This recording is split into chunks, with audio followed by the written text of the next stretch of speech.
Bonjour, bienvenue à cette deuxième partie de conférence sur comment utiliser la roue de médecine pour aider à la souffrance du deuil. Évidemment, on parle d'un deuil d'un être cher. On parle d'un deuil qui nous coupe le souffle, d'un deuil qui nous fait souffrir, un deuil qui va, en fin de compte, avoir des réactions émotionnelles. Dans la première conférence, j'ai présenté les étapes dites modernes du deuil, ainsi que les étapes dites anciennes du deuil.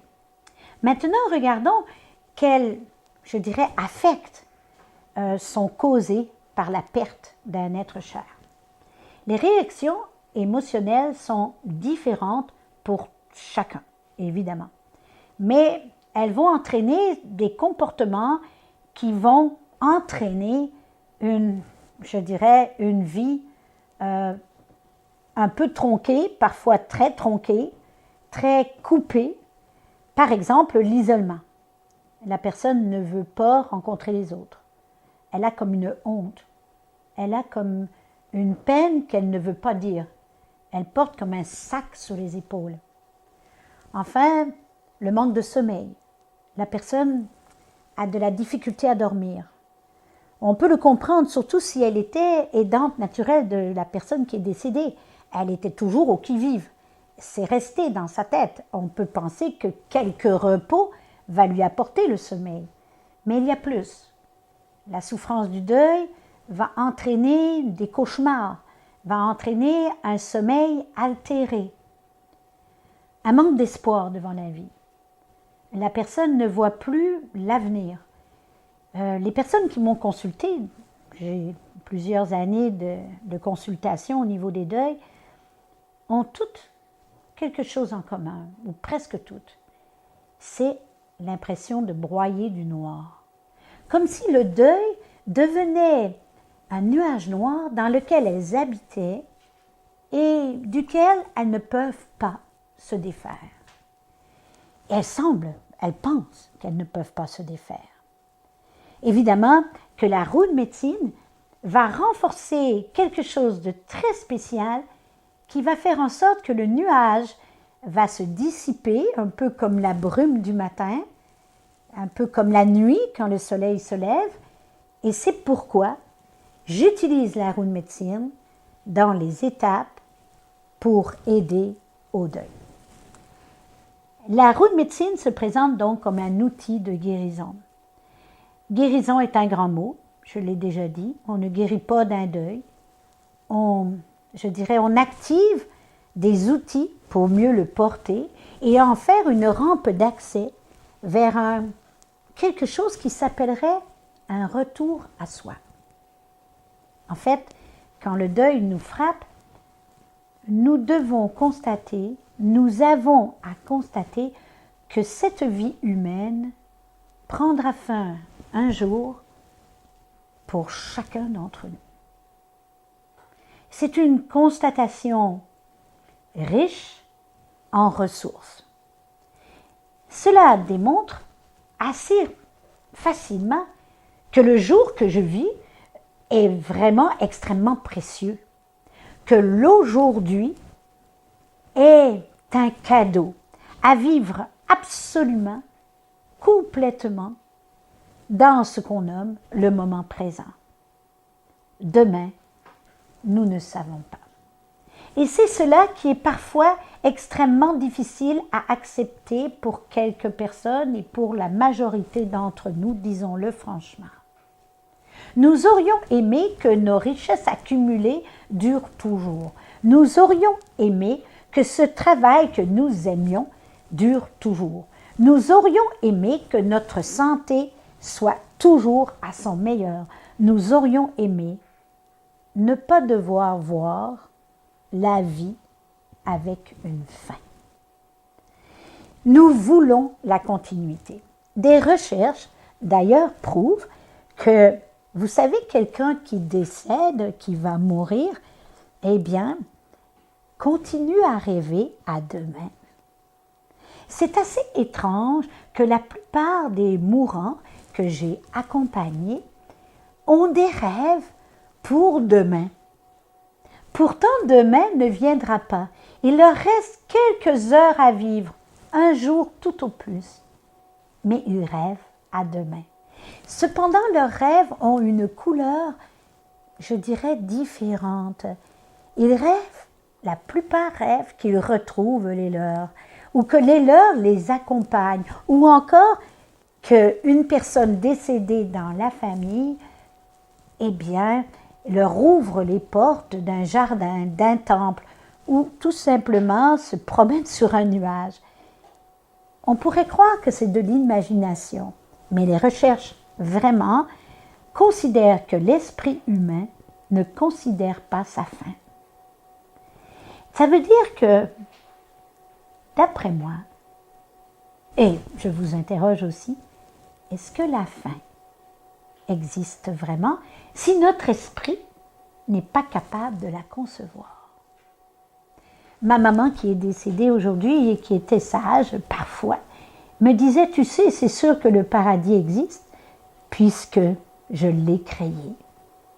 Et je disais, mais où l'as-tu créé, maman? Et elle me disait, je l'ai créé dans ma tête. Et mon esprit, maintenant, le conçoit. C'est une aparté, mais qui vient nous introduire à cette roue de médecine qui est fondamentale pour comprendre le deuil. L'esprit ne considérant pas sa fin, c'est là que la roue de médecine prend tout son sens. Les étapes de la roue de médecine, comme expliqué dans la première conférence, sont de l'ordre de 4. On pourrait en ajouter une 5e. Mais allons dans les 4 étapes. La première étape, c'est l'Est. Quelque chose de nouveau vient de nous arriver dans notre vie. C'est la mort, le décès, la perte. Cette mort, ce décès, cette perte nous amène à souffrir, à avoir mal.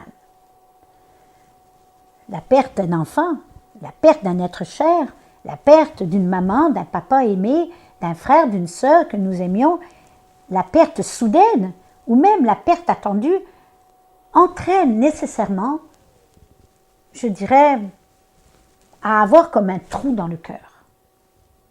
Ce trou dans le cœur est un sentiment de vide. Lorsque nous avons fait les rituels, c'est-à-dire l'enterrement, le partage des cendres, il reste que notre univers est vide. Il devient vide. Vide de cette personne. Cette personne, en partant, elle est morte à elle, mais elle nous a fait mourir aussi. Nous sommes morts dans cette relation. La relation, il n'y en a plus. Or, la roue de médecine nous dit le contraire. Les anciens nous disent que le contact avec nos morts est primordial. Non seulement ils ne désirent pas nous abandonner, mais nous ne désirons pas non plus les abandonner. Le contact entre les morts et les vivants est extrêmement important au niveau de la mémoire. Les sciences neurologiques, sûrement, prouveront cela un jour. Comment nos ancêtres survivent dans notre mémoire, par notre mémoire, et comment, à travers notre mémoire, ces ancêtres nous donnent, je dirais, les ressources pour passer à travers nos pertes et continuer notre chemin. Non seulement le continuer comme tout le monde, mais le continuer enrichi de notre deuil. Parce que le deuil aura mis à notre portée une capacité de rencontrer notre âme, nos fondements, notre sens sacré de la vie. Et c'est là que la roue de médecine joue son plein, je dirais, joue ses pleins tambours. En fait, c'est là que la roue de médecine est un vrai processus, je dirais, de parole. Parole parce que lorsque je peux parler, lorsque je peux me dire, je romps avec ces comportements qui sont le manque de sommeil, par exemple, les mauvais rêves, l'impression d'être dans le noir, d'être abattu, de ne pas pouvoir faire de pas vers l'avant, de ne plus voir l'avenir. Toutes ces impressions morbides, lorsque je libère la parole, vont s'apaiser, vont devenir, je dirais, un brouillard qui s'éloigne de nous au fur et à mesure que nous entrons dans la roue de médecine. Entrons par la porte de l'Est. Nous présentons notre deuil. Voilà comment était cette personne. Voilà comment était ma relation avec cette personne. Et voilà comment je me ressens. Entrons maintenant, marchons jusqu'à l'ouest. Voilà comment je dépose les cendres. Voilà comment je pourrais, je dirais, me départir de ce qui ne me fait pas dans ce deuil, mais garder ce qui me fait dans ce deuil, ce dernier regard, ce sourire, cette pression que ma maman a faite dans ma main juste 15 minutes avant de mourir pour me dire « merci d'être là ». Je peux garder cela. Cela est un contact entre moi et elle. Et parce que cela est un contact entre moi et elle, qui oserait me dire qu'elle n'est plus là? Nos décédés sont autour de nous. Ils vivent en nous, par nous. Nous avons à garder ces derniers, je dirais, rapports positifs que nous avons eus avec eux. Et nous pouvons aussi nous défaire des rapports négatifs que nous avons eus avec eux, parce que tout n'a pas toujours été rose. Mais c'est là que nous entraîne le pardon total. Alors, nous pouvons renaître, et avec courage, nous voici au nord de la roue de médecine, avec courage, entamer notre chemin, non pas sans cette relation, mais sans, je dirais, le ressenti physique de cette relation. Parce que cette relation, elle est en nous, elle nous accompagne, elle est avec nous, et cela jusqu'à la fin de notre vie si nous le désirons. Mais il faut savoir que les personnes décédées évoluent elles aussi, donc c'est aussi autant qu'elles le désireront. Car ici, tout le monde est libre, bien entendu. C'est alors que nous arrivons au sud. Au sud, les rituels de la non-dualité vont nous aider à renforcer notre connexion spirituelle. Bien sûr, avec cette personne, mais aussi avec tous les êtres, avec les vivants, avec les personnes qui font partie de notre clan, que nous ne voyons plus de la même manière, car nous savons que demain, peut-être, nous ne serons plus là. Peut-être, elles ou ils ne seront plus là. Alors notre amour devient entier. Nous voulons les aimer entièrement pour ce qu'ils sont. Nous les acceptons davantage et nous acceptons davantage. Le chemin spirituel est un chemin non pas de croyances toutes faites, non pas de, je dirais, de rituels qui nous amènent dans une catharsis heureuse ou malheureuse, mais bien dans ce chemin quotidien d'une vie pleine de sens que nous aimons à renouveler car nous sommes venus sur la terre pour apprendre à connaître. Et connaître est naturellement, je dirais, évoluer. Et évoluer est naturellement aller dans le changement, transformer, améliorer, comprendre mieux, douter, remettre en question et surtout être vivant. Parce que ainsi font les plantes. Une plante grandit, elle donne ses graines vont dans la terre, elles se renouvellent, elles donnent d'autres graines, et ces graines s'enrichissent parce qu'elles vont prendre tout ce qu'il faut pour survivre au changement climatique, par exemple. Nous avons autour de nous des expériences avec la nature et nous avons à l'intérieur de nous cette expérience exceptionnelle du deuil que, bien, que nous pouvons accompagner, que nous pouvons comprendre, regarder dans, je dirais, dans l'expression de le mettre à côté de nous, en nous, de le comprendre, c'est-à-dire de prendre notre vie avec.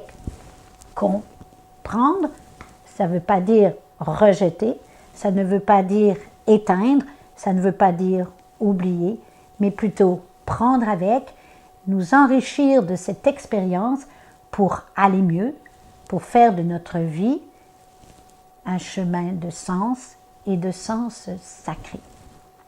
La roue de médecine est une puissante énergie auquel vous pouvez accéder ensuite à tout moment de votre vie.